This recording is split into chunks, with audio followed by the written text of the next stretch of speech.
Welcome to Feel, Peel, Thrive, formerly Food Feels Banana Peels, a holistic podcast created to inspire a shift in perspective.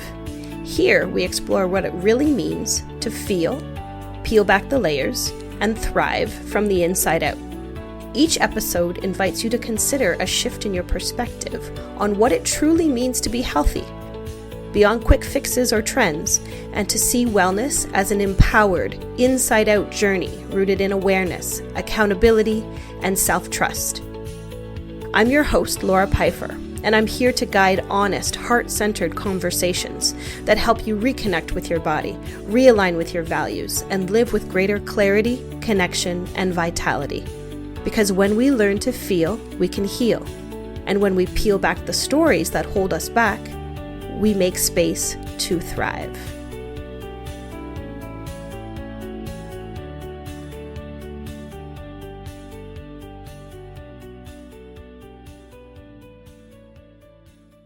So hello and welcome to the podcast today. Today, I'm very excited to speak with Kisha Reynolds. Kisha Reynolds is a certified hypnotherapist. She's a life coach and the founder of 321 Deep Sleep Hypnotherapy. Can't wait to learn more about that. Kisha's work is devoted to helping people live healthier, more balanced lives by healing them from the inside out, starting with the subconscious and the quality of our sleep. As a leading advocate for body-focused repetitive behaviors, Kisha blends deep professional expertise with lived experience, bringing compassion, awareness, and real tools to conditions often misunderstood and rooted in stress, anxiety, and nervous system overload. Through sleep hypnotherapy and trauma-informed coaching, she helps clients quiet the mind, release compulsive behaviors, rebuild confidence, and finally experience deep restorative rest. Thank you so much for being here, Kisha, today. I can't wait to see what comes up in our conversation. Thank you. Thank you for having me. It's a pleasure. So to begin with, let's talk a little bit about Kisha. Kisha, your journey and what has brought you to where we are today. Yes. So my journey started many years ago. I am and have been a lifelong sufferer of body focused repetitive behaviors, or the acronym for that is BFRB, which is a mouthful to say, I know. But it started, when I was about 6, and it was due to some pretty severe bullying that I went through for about a good, 4 to 5 years. And at the time when it started, the term BFRBs had not been coined yet. That didn't come around until later in like the mid 90s. So at that time, I just really didn't know what was going on. I just knew that initially I started out with, biting my nails. Okay. But this was more biting down to more so the cuticle, like pervasive. This wasn't your average, oh, I have like a hangnail, I want to kind of get out. And because the term body focused repetitive behaviors, or how to be able to work with them, had not been created yet, and would not be created until the 90s, it largely went unchecked. And it's not uncommon that if you suffer from one, that you will develop others. Okay. So one of the more, I guess, popular ones, so ones that people know more about, would be trichotillomania, which basically is hair pulling. Okay. And that came on board right around the time when I was about maybe like 15 or 16 years old. And that's the one that, stayed the most. And I say that because, we mentioned this, prior to coming on air, that many times, people feel that because we do this kind of work, that we are not, or don't still, have, issues, or it doesn't touch our lives. And we do. And I do this work because I do know what it's like, and I do want to help. But because I have lived it, I know what has worked for me. And I do this to be able to help others, and to just explain a little bit about first, kind of what body focused repetitive behaviors are and what they aren't. They aren't bad habits or self sabotage. Most people think, okay, why can't you just stop? But they are nervous system strategies. They emerge when the body needs regulation faster than the mind can provide it. Okay. And then you start to do it. But unfortunately, it's not the healthiest thing because, for example, if we want to take, for example, trauma, okay, trauma, it looks like a loss of control. So in that moment, the body focused repetitive behavior, it momentarily will regulate that control. Okay. But the Like a pro coping mechanism is exactly, right. exactly. But then what happens is in doing that, because it doesn't teach you a safer way to be able to deal with that, to regulate your emotions, what it does is that then relief, then that reinforces the loop. So then you do this over, you begin to rely on that, somewhat of like I guess like a for the nervous system, like anxiety, it may spike an urge, urge spikes, okay, and repetition, okay, with the pulling or the skin picking or whatever subtype of the body focused repetitive behavior that you are delving in, okay, that repetition that lowers that arousal temporarily of being able to calm that basically. But what the nervous system then learns about it is that's a shortcut. Okay, instead of learning other ways to be able to cope. Okay, and so on and so on. So, what I do now is I focus on bringing awareness. And this ties right into when we were talking about your somatic work, okay, of bringing awareness to the body, that emotion, okay, and then being able to make healthier suggestions. And for me, that looks like rewiring using different hypnotic suggestions and imagery, other healthier ways of being able to bring back choice to that individual that I'm working with, okay, and giving them other options as opposed to staying with those options or those things they have been doing that really, really harm them. For example, like rumination. Okay, when we're constantly just think. And then because of that, now it's interrupted your sleep. Okay, and we had talked about sleep. Okay, now it's interrupting the sleep. And see, when you sleep, that's the body's way of being able to reset. Okay. But when you are still firing on all cylinders, I mean, because sleep deprivation, it causes not it's not just the fatigue. Okay, it keeps that amygdala, it keeps it in that overactive drive. Again, that's that think. It reduces your prefrontal regulation, being able to regulate that, and it increases sensory seeking and compulsive behaviors such as skin picking.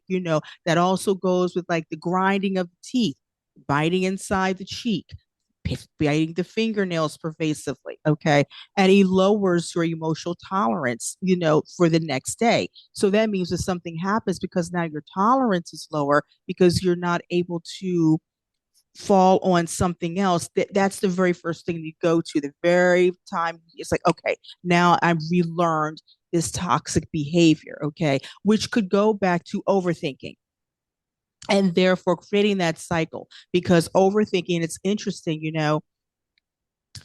here, I think in America, we pride ourselves of being able to, and I know I'm guilty of this as well, of saying and feeling like, okay, I, by the time I come to a decision of what I have done, I have already, thought 5 steps ahead of me, 5 steps behind me, 5 steps to the east, and 5 steps to the west. Okay. But that's not good. That's not good. That's not Yes, let's good. let's pause for a moment there, Keisha, because that is completely counterintuitive and disconnected from our bodies, which Yes. which in fact hold the right answer for us. So, if I can summarize for a moment, because you provided a lot of wonderful information there, and as you're talking, things started to make sense to me and within myself. I don't believe that I ever had a BFRB that was very Mm-hmm. severe that needed, but I know that I had little things growing up like OCD where I would Mm-hmm. turn the Very lights related. on and off like three, four Mm-hmm. times, right? Mm-hmm. And I Mm-hmm. also picking at my eyelashes. Is that Mm-hmm. a part of Yes, it? that Not to the is point that I fully lost all of right. my eyelashes, But but that's one. my eyelashes are very, very thin. And Mm-hmm. even to this day, I find when I have a stressful trigger, and I haven't yet pinpoint exactly what it is. It may just be a stress in general, but I go to my eyelashes and I have to Mm-hmm. constantly, draw myself away.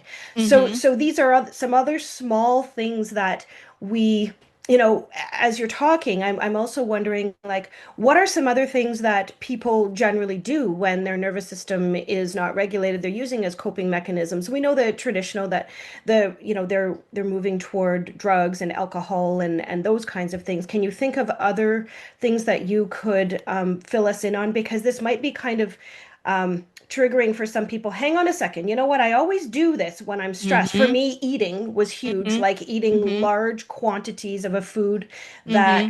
that filled that emotional void. Is there Mm-hmm. anything else you can think of? Oh, yeah, two things. Okay. And I know that we have all done this at one time or another. Someone asks you what is wrong. I'm fine.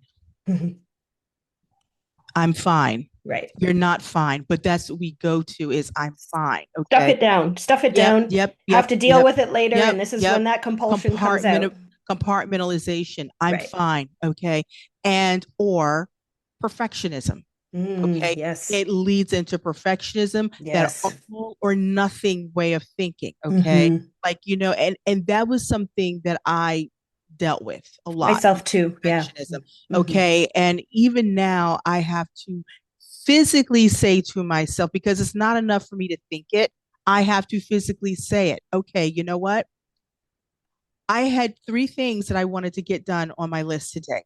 And I only got one done. And you know what? That's okay. That's okay that I got Hmm. the one thing done.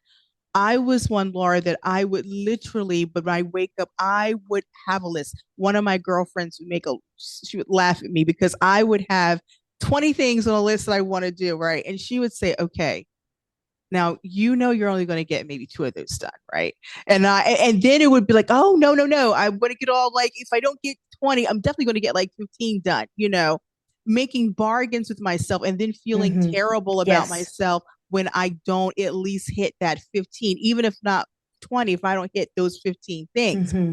And it has taken me to say to myself, and now I physically say it, okay, I only got one thing done, but that's okay. Hmm. I will live to fight another day and I will do something else tomorrow. And if I don't get the other one done, even if I get something or half of it done, it is still an accomplishment.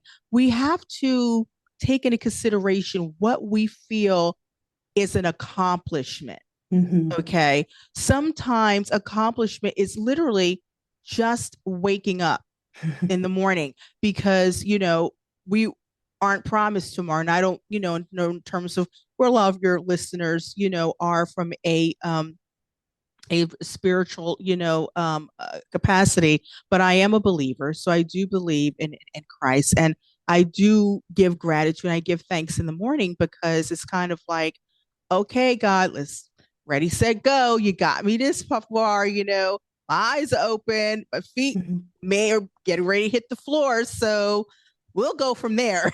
you know, Absolutely. go My from there. grandmother, my grandmother was so I'm more spiritual as opposed Mm-hmm. to like following Yeah. like traditional God, but I Mm-hmm. grew up Mm-hmm. in the church, and my Mm-hmm. grandmother used to say every morning, "Thank you God for this beautiful Yes. day," Yes. and every time we said grace and all of these things, and no matter who we are and what we believe in, I believe gratitude, Oh, it unlocks. I that's the think Melanie Beattie frequency. said, yeah, the fullness of life. Yes. So Yes. the more gratitude that we put out into the universe, the more that it comes back at us. And we don't do Yes. that with expectation. We do that just Right. because we recognize the magnificence of being alive and Yes. the beautiful blessing that it is. And even on those difficult days or those days where, we don't want to get out of bed and all of those things, gratitude can help propel us forward. Exactly. Exactly. And also knowing that, what you are experiencing, there's someone out there who has Hmm. had it so much more worse than what you Yes. have, but yet they're putting that next foot forward. And it's Hmm. kind of like if that's very humbling. That Hmm. is very humbling when you think of something like that, that where you are, there may be someone who does not have what you have, but yet they're still paying it forward. They're still putting it out there. It's very humbling, very humbling, Absolutely. very Absolutely. humbling. And I believe that all love is rooted in self-love. So the Yes, sooner that we come to find love and gratitude, we often start for those external things, but then as we begin to bring it inward, it begins to bring us a whole new sense of joy and purpose because we absolutely, we recognize the magnificence of each and every one of us. absolutely. I never I always tell this story because my partner always says you never pass a mirror that you don't look at, Laura. And I'll tell you the story behind that. It's not that I have this giant ego and love the way I look. It's because when I was younger, I rarely ever looked in a mirror. And when I did, it was very quick glancing. And the reason why was because I did not like the being that I saw in the mirror. So I did everything that I did. I had a lot of self-deprecating thoughts and self-talk and all of these things. And so whenever I looked in the mirror, I had to kind of confront that I didn't like seeing. So, fast forward 30 years of, of work and all of these things, I don't pass when I pass a mirror, I do look. Like I don't pass a mirror without looking. And I am proud to say, you know what? I'm beautiful. And it doesn't matter what anyone else thinks because Right. I truly know it. And beauty begins on the inside. It So does. we are in this society that values this external beauty and it's just so superficial. When we really begin to connect at a heart-centered level, we see that each and every one of us have our own journey, that each and every one of us has suffered with something or in the past. And if we have this more of an open-hearted, grateful attitude, if you will, Mhm. then we can all live and learn and connect with each other as opposed to, Absolutely. having some sort of like competitive type nature. I agree. Absolutely. Absolutely. So, okay, so that kind of went off on a bit of No, a it's bit of a spin, but that happens. That just happens. fine.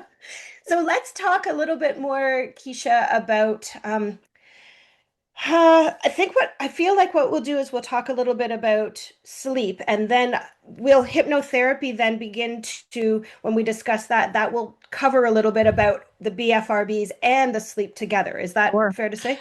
Absolutely. Okay. Absolutely. Okay, so let's talk a little bit about sleep because this is definitely one thing in my journey that I took for granted. I remember being when I was going through a separation and my kids were much younger.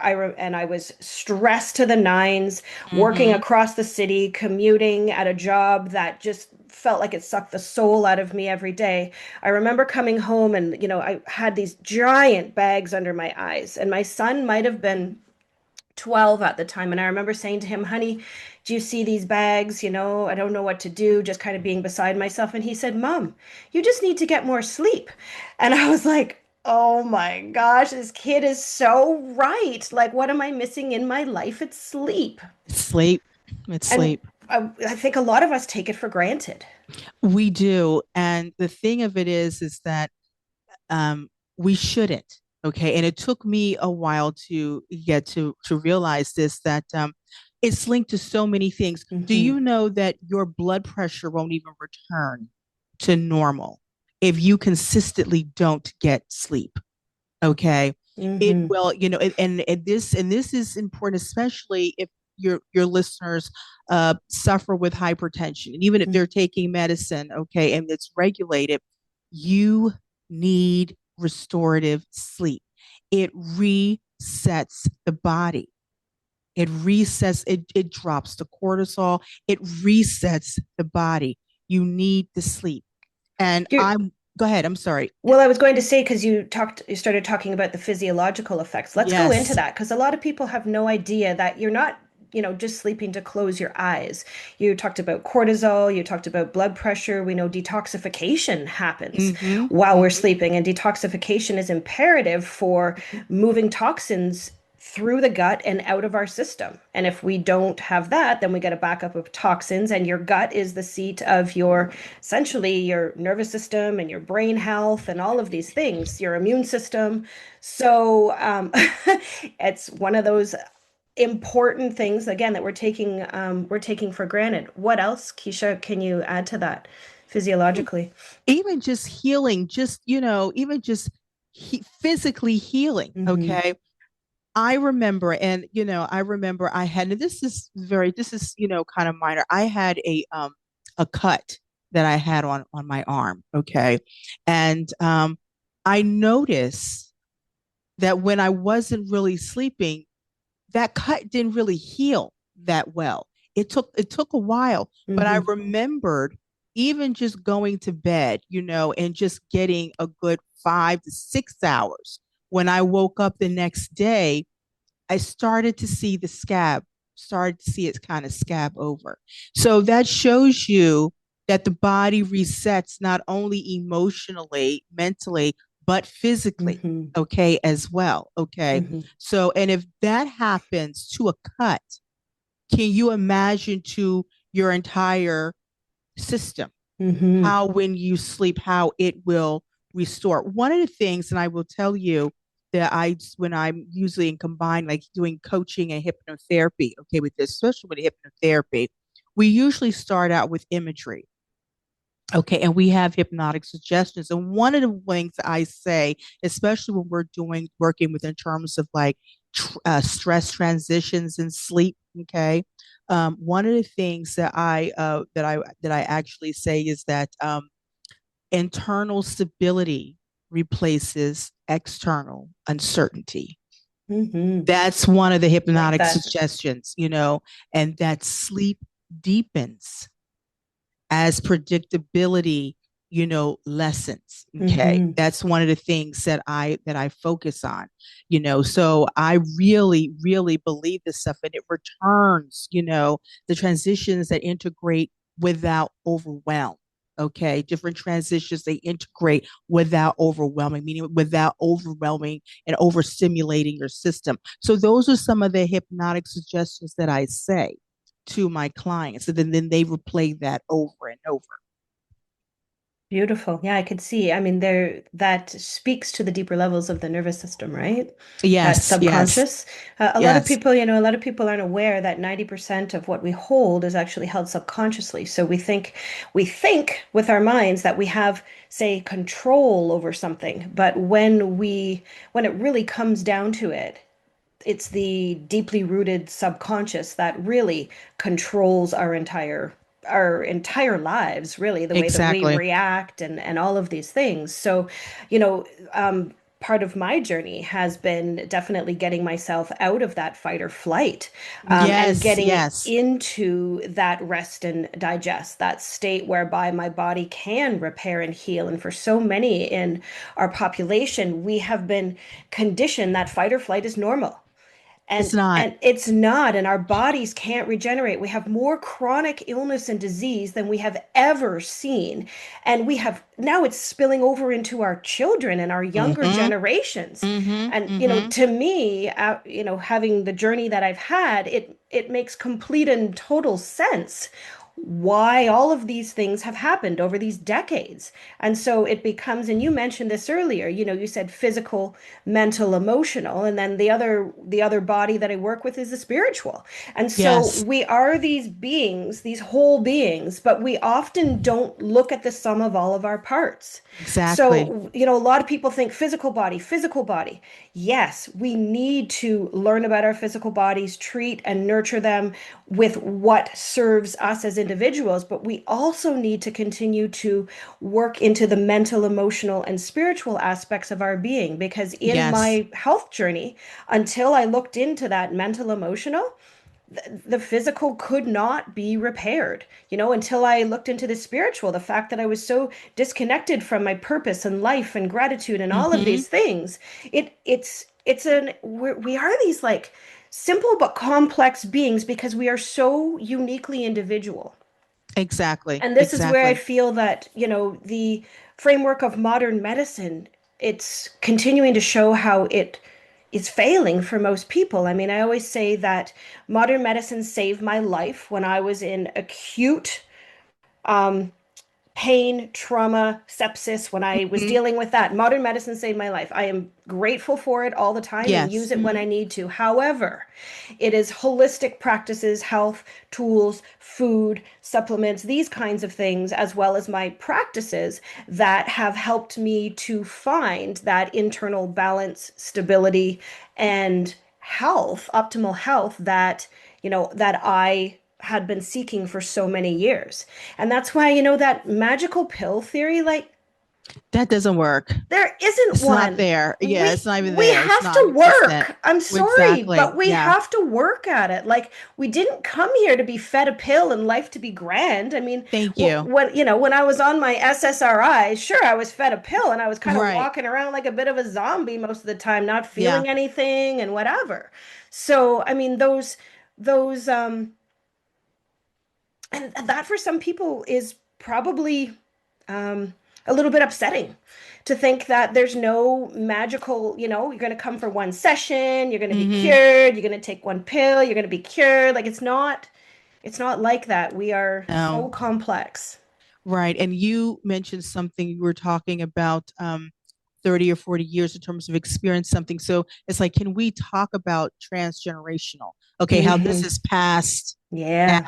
Okay, how this is Hmm. passed down. Okay, to the point where if the mother, has always been held with like in trauma, Hmm. okay, anxiety, okay, and that's passed down in utero to her child, and that child more than likely has a higher percentage of holding that when Hmm. that anxiety, okay, when they then come into the world. So it's like taking a look at that and really being able to honor ourselves and give back to ourselves, because in helping yourself, you help the other generation, whether you really Yes. know it or not. That's so very important. Getting away from this thing about we must multitask with everything.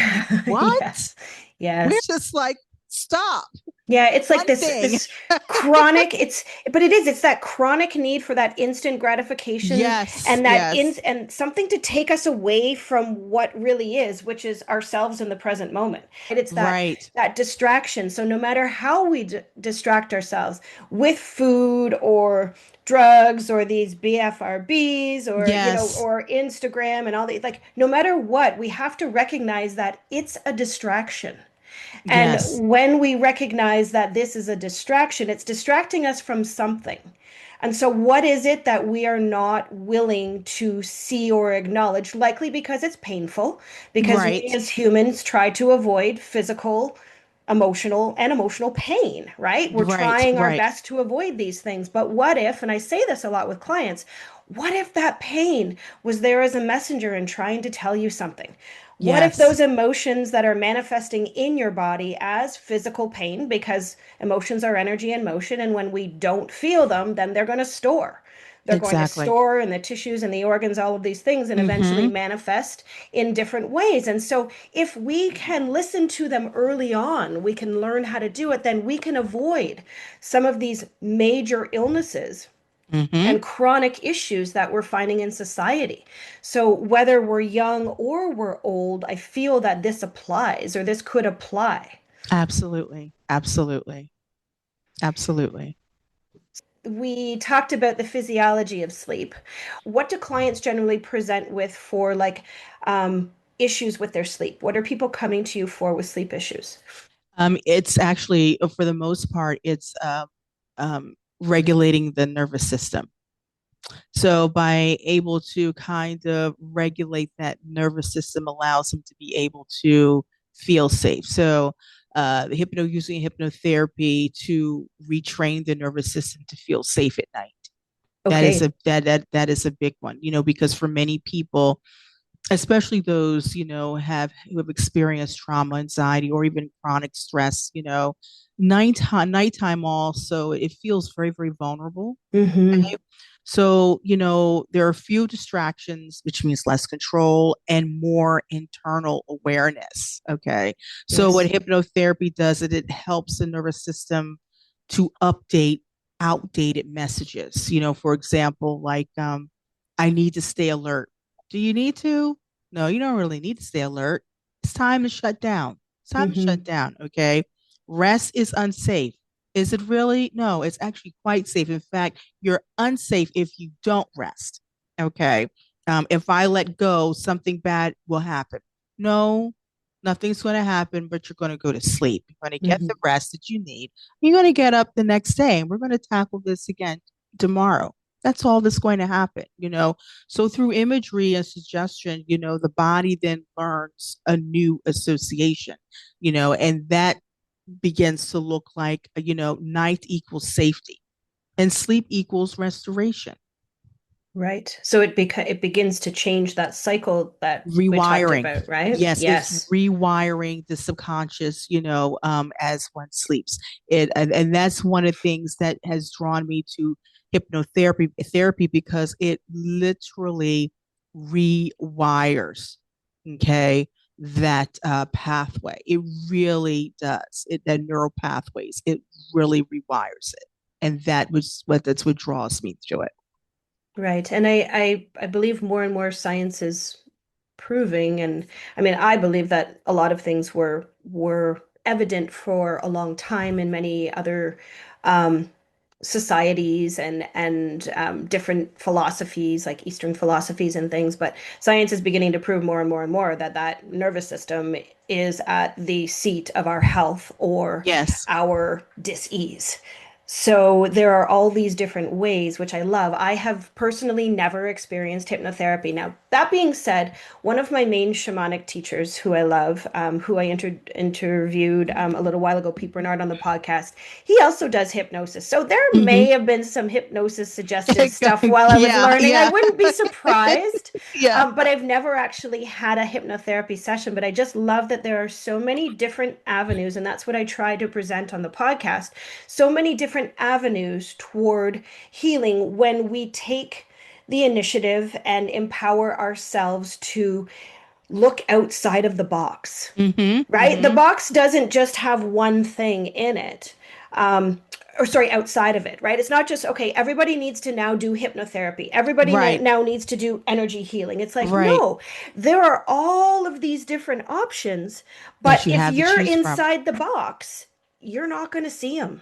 Right. Right. And it is. It's kind of getting outside of yourself and opening yourself up. It's like telling someone with insomnia, okay, like stop thinking. I mean, like, you know what I mean? Like oftentimes like that backfires. And Right. so like you were saying about the box. So that equates to hypnotherapy is that okay, we don't fight the thoughts.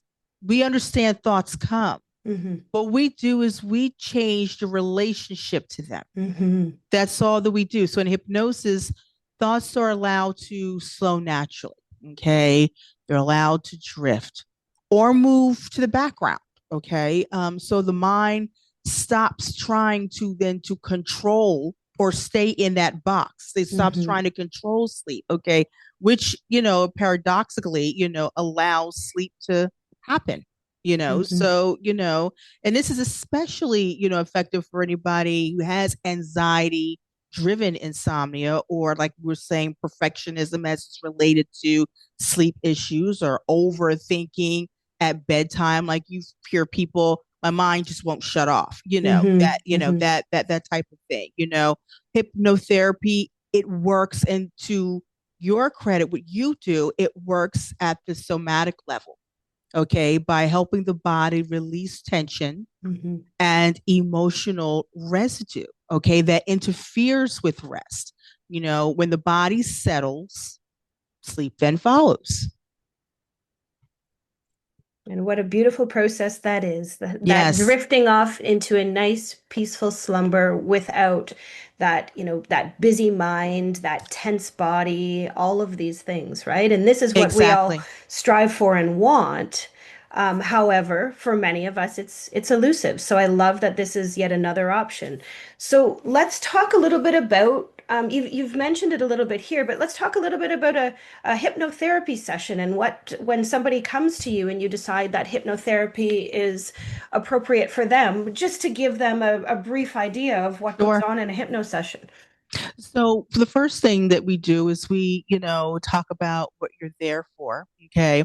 But prior to going into that, I like to do a really comprehensive deep dive into letting people know exactly what it is. Okay. So basically, we have all been in hypnosis. We just may not have known what it was. We have all been in hypnosis. So I'm going to give you two examples. For one, have you ever been in a car and you're driving, like, say, from point A to point B?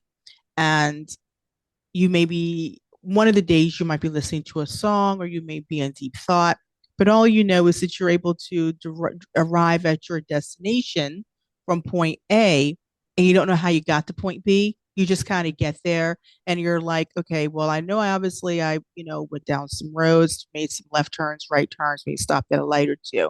But we fall back on that. We call it like muscle memory. Okay. But it's because your state of focus at the time was whatever you were thinking about or whatever you were listening to. That was a narrow state of focus. So that is a form of hypnosis. Okay.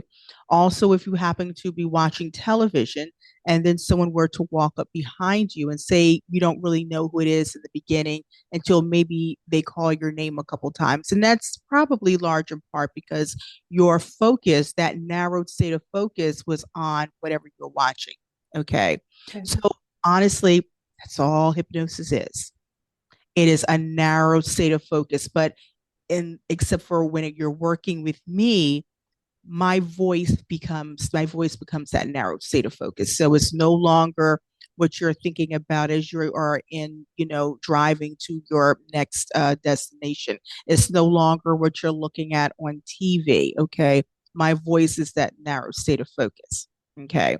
So also too, dispelling, myths. So people sometimes feel like you're going to like go unconscious in hypno. You're not going to go unconscious. It actually is impossible, to be honest with you. And that is because you're not actually asleep to begin with. So, we all see the movies where, they do the famous countdown like five, four, Hmm. three, two, one. And there's the snap, Yeah. deep sleep. Okay. So yes, that does happen. Okay. But that is a signal to your subconscious that countdown and that snap, that deep sleep, that's communicating with your subconscious. It's not actually a deep sleep. Now you will be deeply relaxed, okay, and you will be a feeling of maybe kind of going in and out, like how you feel like you drift in and out when you're just about to go to sleep. You're kind of in and out between that state of like sleep and awake, and there you feel that way, okay. And some people may feel a little bit tingly, but you are not completely asleep. You can't be because I'm saying things to you and that's going into your subconscious. Okay. Now, I do have people that sometimes when they come to me, they will kind of zonk out. Okay. And that's fine too, because what I'm saying is still being getting into their subconscious. And on top of that, when we get into the actual session piece of it, not when we're talking about why the client is there, but when we're actually getting into the point where I'm doing the hypnotic imagery and the suggestions, I record that. Okay. And then I send that back to the client. Okay. Beautiful. And what happens is to see a full transformative experience takes anywhere from 8 to 12 sessions. So Okay. this goes back to it being this is not a one and done type situation. This is gradual. Hmm. Usually the halfway mark is right around that fourth or fifth session. You start to kind of feel that change on the inside. Now, the way to really kind of gut punch that, if you will, to feel that a lot quicker is listening to the recordings on a nightly basis. Now, Hmm. when I say nightly, we all have lives. So I know that not everybody is going to be able to listen to a 20-minute recording or 20 minute to half an hour recording 7 days out of the week. Life happens. But if you commit to at least listening to it 3 to 4 times, even out of the week, you will begin to feel that change quicker. So what that looks like is that you may begin to experience that in 3 to 4 sessions as opposed to 4 to 5. Okay. And Keisha, then, can I? Can I ask Sure, you a question there? Just sure, just while you say that, sure. can people listen to that recording while they are sleeping as well?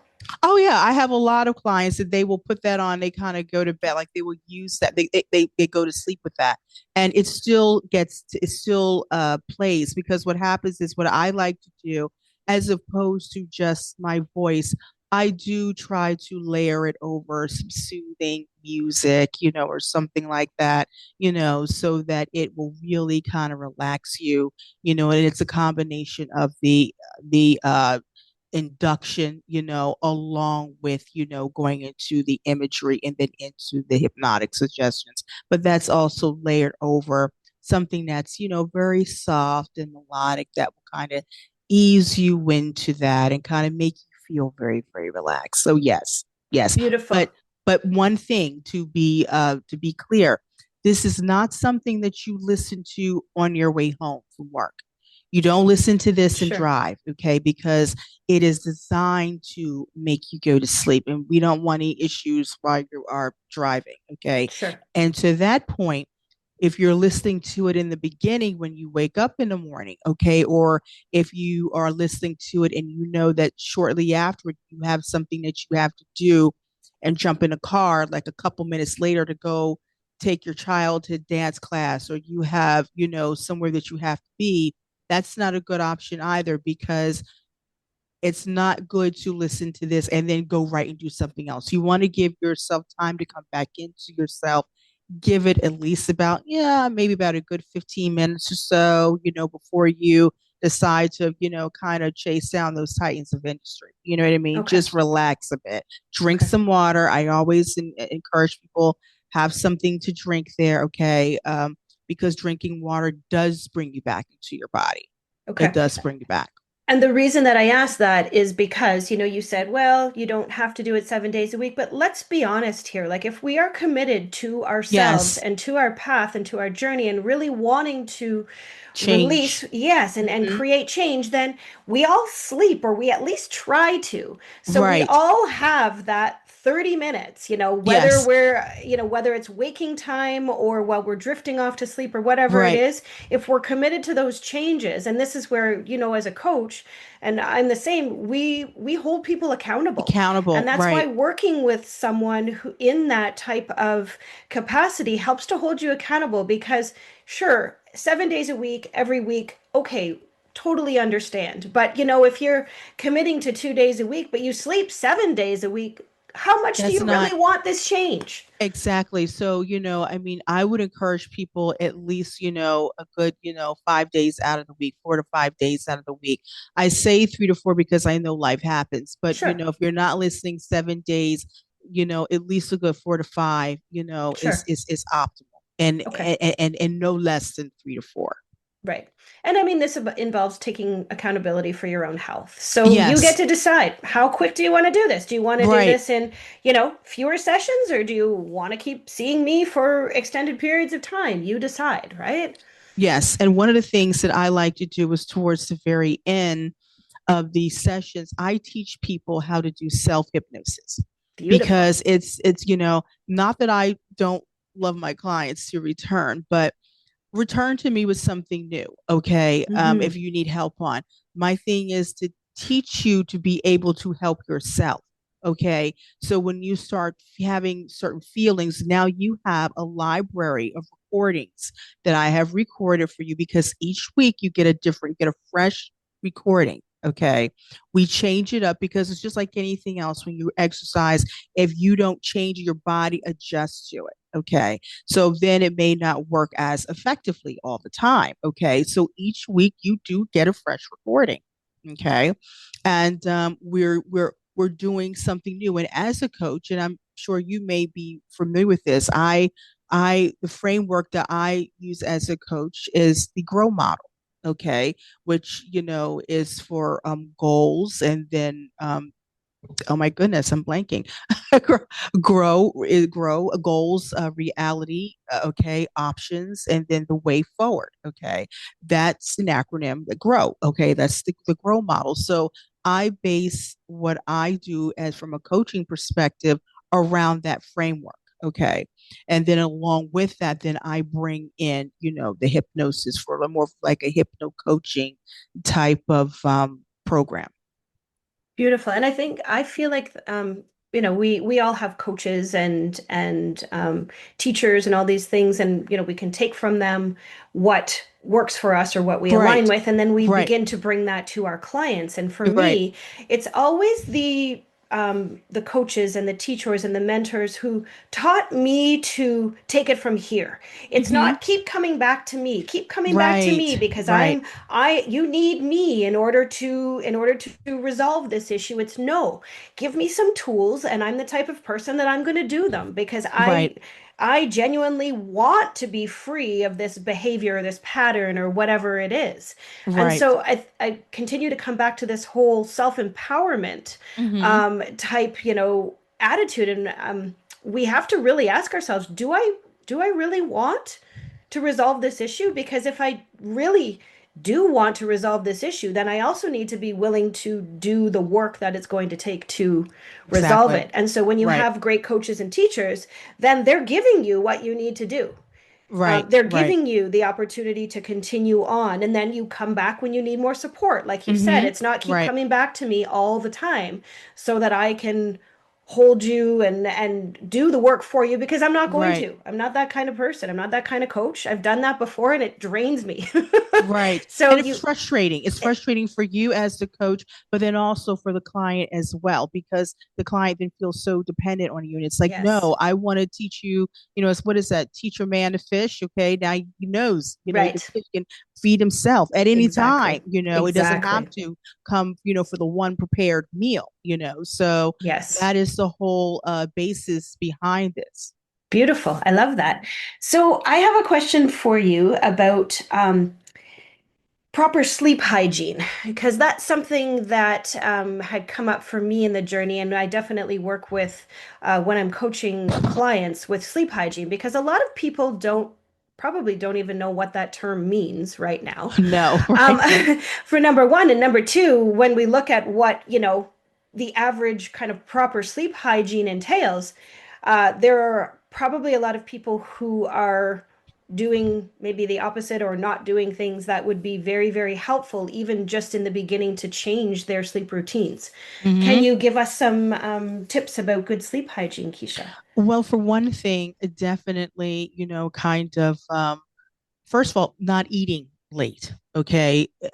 Try to really, if you can, like that whole golden rule of not eating past 7, like there is a reason for that, Yes. people. There is a Yes. reason. Okay. So try not to eat after 7. I know things happen, but try Can, hard not to. can we tell them why? Because of the fact that your body needs to take all of that energy to process the Exactly. food, And and begin the then digestion process. exactly. And it's going to Right. divert energy away that will be able to be used for cellular activity and repair and Exactly. all of these things. I Exactly. find for me, when I know why something happens, I'm like, oh, okay, then I'll think twice about that, late night chip Eating snack that for me. binge, that Yes, eating binge. Exactly. exactly. Exactly. Exactly. Thank you. Okay, so number Exactly. one. And then of course, also, you may want to, lessen the alcohol, okay, as well. Now, because I know people are thinking like, okay, well, when you drink, you really kind of just zonk out. But that's not really restorative sleep, though. You know what I mean? I'm Yes. not saying that you cannot have a glass of wine. I would never say that. I enjoy a glass of wine. Okay, I'm not going to say that. But I mean, where you're at the point where you're kind of drinking yourself, quote unquote, into like a coma. That's not restorative sleep at Sure. all. You're Hmm. zonking out, but it's not restorative. So you may Hmm. want to curtail that, Sure. as well. In addition, okay, don't exercise, late at night either. Okay. What I find for me personally is if I exercise in the morning or even midday, that helps to tire me out. That regulates, for me, exercise regulates my sleep cycle. Hmm. So, if I do that in the morning or, at least by mid morning or something like that, then by 8 or 9 o'clock, I'm beginning to kind of feel sleepy. Okay. And stop fighting it. I mean, we're adults, but, I've done it before. I almost all of a sudden I revert back to toddler like. I start, fighting sleep. It's like, who are Hmm. you fighting sleep for? Girl, Hmm. it's 9:01. Hmm. Go to Hmm. bed. Like, what are you doing? I eat. That's when I eat. When That's I right. You know I'm want to getting eat. tired, Yeah, now I you want to I eat. eat. So there's another connection that might help for somebody. Hang on a second. No, I'm getting tired. Okay, I'm gonna get like a sugar rush or something to wake Right. myself up. We're just going to keep you up. Go ahead Exactly. and go to sleep. Yes. There is, listen, we all have busy lives the next day. Let's get our, and even if you don't, still get your proper sleep. If you feel yourself drifting and it's 9 o'clock at night, hey, go ahead, have at it, go to bed. Okay. And I think we all know, but I'm going to say it anyway, you know, turning off the TV, okay, and shelving the devices, for a while, Yes. Don't worry, they'll be there tomorrow. Right. Go back to them tomorrow. But for that time period, for you to get some restorative sleep, shelve those, for the next time. Okay. And turn them on to Yeah. airplane mode. Like turn Yeah, them on to airplane mode. You don't need notifications coming through. You don't need exactly. you don't need the EMFs coming through. Right, coming Just through. and move it Exactly. away from your bedside. Like you don't need your Exactly. phone beside your head. Get it away. Exactly. It's interesting. Some of the best days are when I literally have the phone on silent and I'm just going about my day. I don't Yes. hear the chime of someone constantly trying to get in contact or the Hmm. spam caller and all. Now, obviously, when you do that, you have to look at your calendar, make sure there's nothing important's coming in. But I mean, like, it's amazing how freeing that is. Hmm. So those are some things, to do in terms of, getting ready to prepare, for sleep, make Beautiful. it, yeah, if you're going to take your shower, take it early on, or if you are going to take your shower, take a nice warm one to Hmm. help you relax. I mean, there are all sorts of things. If you drink chamomile tea, something that is caffeine free, people, Hmm. caffeine For free. sure. For sure. Okay.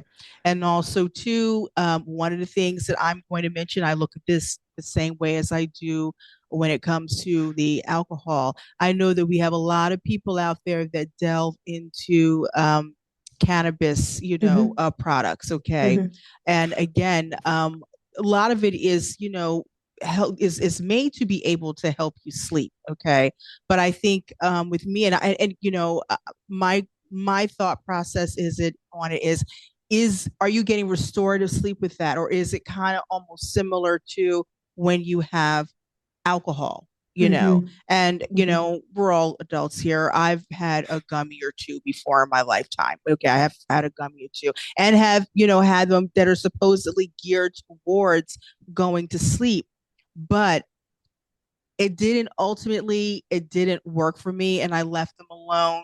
After trying them, I left them alone because, first of all, they dried out my body. Okay, I'd wake up and I'm really, really, really like thirst. Like I feel like my body has been dry all night. So I'm wondering, like, okay, is that going to do something wrong with the kidneys if you do this in a prolonged, for a prolonged period of time? Sure. You Hmm. know, and just again, it's like that zonk, you know what I mean? That heavy zonk out, and how, restorative is that, Hmm. so, ultimately I fell back on, teachings and things that I knew from before. Okay, yeah, let me try my exercising again.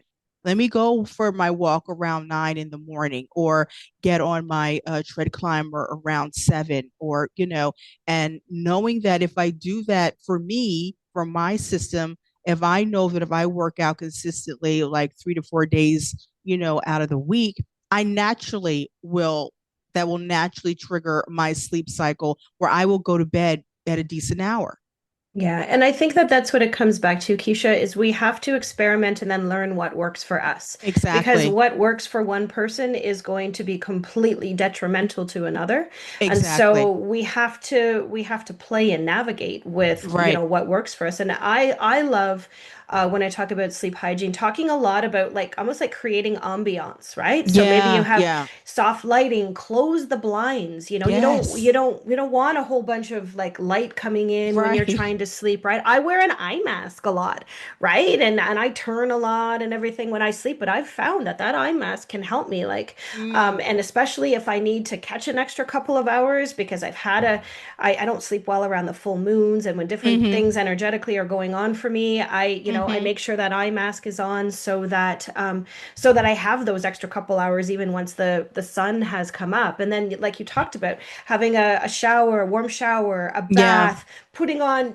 nice natural lotions that make you Mm-hmm. feel good, just getting your and warm, cozy blankets and these kinds of things, just like creating, like I do when, you're coming to a yoga studio or a yoga class, you're creating an ambiance, right? If you have Mm-hmm. essential oils, natural essential oils that you can diffuse into your room. So it becomes almost more of a ritual of Yeah, sleep, right? And you're honoring your body. You're honoring your body by falling into this deep, luxurious sleep, then you're creating the space for that.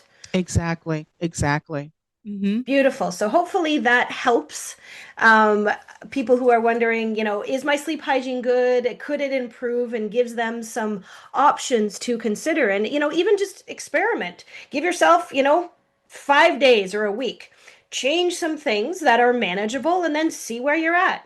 Grab a journal, right? How you Yes, feel the next day, right? I mean, that's you're not going to know perfect. unless you document things. So, for the last, years of my life, so many years, a teacher once told me, you're going to look back on this, Laura, and you're going to need to know this. You're going to need to remember this stuff because you won't remember where you came from because you'll Right. have, changed so much. And so, looking back on 10 years of journals, it's like, wow, how things can change. And would I remember every aspect of that or even close to it if I didn't record it?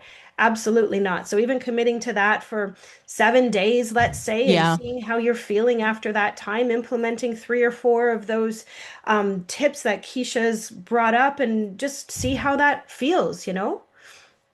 exactly. Exactly. Bottom line, just, like you were saying, uh, see what's best for you because what may work for one individual may not work for everyone else, but, kind of finding your rhythm. And then Absolutely. if that doesn't help, then go to, quote unquote, a sleep doctor. Go and have, get a sleep analysis done. Hmm. That is something that is very good too. Go to have that. They'll let you stay overnight and they monitor you, in terms of your sleep and REM, and they do all of that. Hmm. So Hmm. that's to a sleep center. So that is also something that is good to do. Sure. And I would say, I'm not sure about you, I would say try those natural options that you Yeah. can do first, right? A lot of times we're trying to, and this was definitely me when I was going through my health issues, I realized I was giving my power away and I was like, here, Mm-hmm. fix me, here, fix me. Mm-hmm. When it was Mm-hmm. like, hang on a second, when I really pulled back, I realized, hang on a second, Laura, you have the capacity. You know some of the things that you need to do. So Yeah. instead of just saying, fix me, try what you can first. And if Right. that doesn't work, then you seek external supports. Right. Right. Absolutely, right? But if you know, hey, I haven't tried this, this, and this, don't go right away and ask somebody else for help. Do Right. what you can to help yourself first, and then Exactly. from there, you'll know whether or not that works, and then seek that additional support Exactly. and be open to Exactly. different supports, right? I mean, Exactly. for somebody it might be hypnosis, for somebody it might be, like you said, a sleep center, for somebody it might be learning to meditate, right? Ex- Learning yes. is a Yes. beautiful way to bring yourself inward in order to prepare for that silence of rest. So there's lots of Exactly. different avenues that we can explore.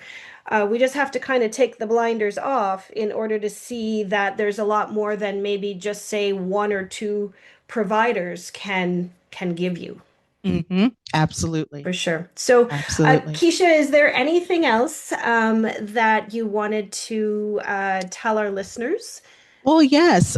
If they're interested, in kind of getting in contact with me, I can be reached a couple of different ways. First, there is my website, which is www.321deepsleep.com. And then, of course, there is my email. There are two of them. First is my first name, Kisha, which is KISHA at 321deepsleep.com. And you know what? That probably is the best way to reach me. And then I'll be able to follow up with you there. If you're on my website, go to the contact page and be able to fill out your information, and then I'll be able to reply back to you. And I typically have about a 24-hour, response, time frame. Sometimes before that, but no longer than 24 hours, in which I'll be able to get back to you. Excellent. And I'll make sure that I include that in the write-up for the podcast so that everybody has that information in case you didn't get it. Keisha, you don't need to see somebody in person, correct? No, I am physically located in Philadelphia, but I work, all over. So I'm remote. So I can work with you remotely. As long as Beautiful. you're able to, kind of get on with Zoom or with Google, you're fine. Okay, great.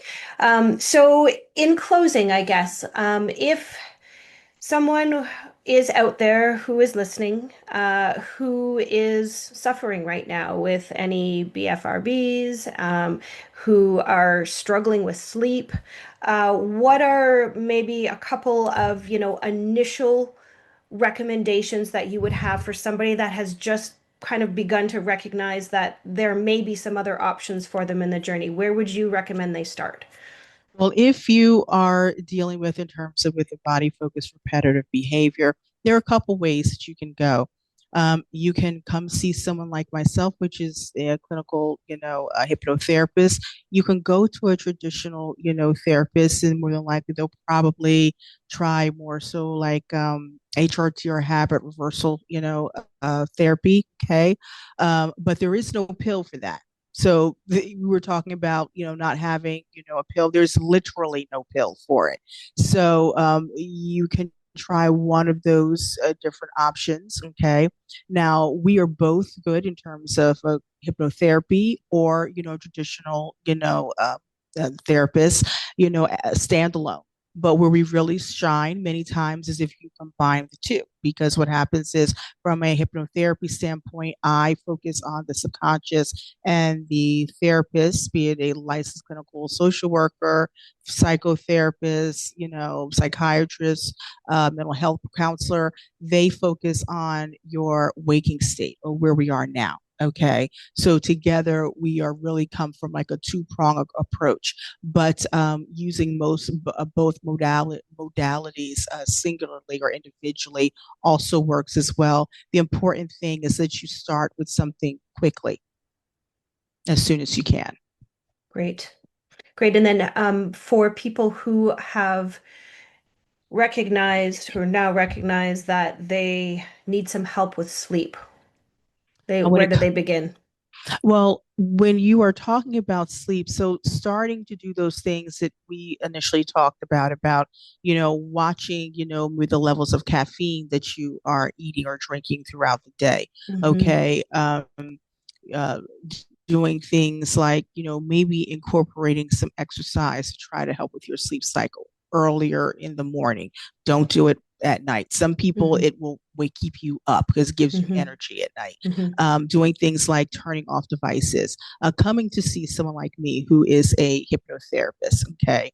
I know there are other ways, but this is more holistic, and because the whole goal is to kind of keep you away from having to resort to sleeping pills. And again, Hmm. this is not to discount, pharmacology or anything like that, but trying to find another way of being able to help yourself instead of turning to a pill.